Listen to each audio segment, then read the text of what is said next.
உங்கள் கால்களில் கர்த்தர் ஒரு பூட்டு போடுறார். அதற்கு பேர் என்ன? சமாதானத்தின் சுவிசேஷம் என்கிற பாதரட்சை.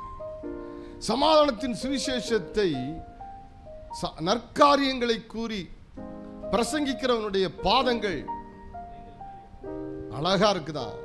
அதனால சமாதானத்தின் சுவிசேஷத்திற்கு ஆயத்தம் என்கிற பாதரட்சை வேணும். அப்ப காலில் போடுற பாதரட்சைக்கு பேர் என்ன? ஆயத்தம் என்கிற பாதரட்சை. ரெடினஸ், ஆயத்தம் என்கிற பாதரட்சை.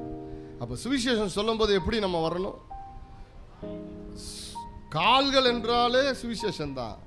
அதுக்கு பாதரட்சை இல்லாம வெறுங்காலில் போவாத, பாதரட்சையை போட்டுக்க. அதுக்கு என்ன பேரு? ஆயத்தம். ஆயத்தம் இல்லாம போய் சுவிசேஷம் சொல்லாத, ஆயத்தப்படுத்து, ஜெபி, உபவாசம் பண்ணு, தேவ சமூகத்தில் ரெடியாகு. ஆயத்தம் என்கிற பாதரட்சியை தொடுத்துக்கிட்டு போ. நான் தொடுத்துட்டு வரேன், அடுத்த மாதம் தொடுத்துட்டு வரேங்க. அடுத்த மாதமும் நீ தொடுத்துருக்க மாட்டேன், அதுக்கு அடுத்த மாதமும் தொடுத்துருக்க மாட்டேன். கர்த்தர் சொல்றாரு, சமாதானத்தினுடைய சுவிசேஷத்துக்குரிய பாரம் இருதயத்தில் இருந்தா பாதத்தை வெறுங்காலோட நிற்க வைக்க மாட்டோம். எப்படியாவது பாதத்தில் ஆயத்தம் என்கிற பாதரட்சியை நுழைச்சிருவோம். கரங்களை வைத்து அல்லேலூயா.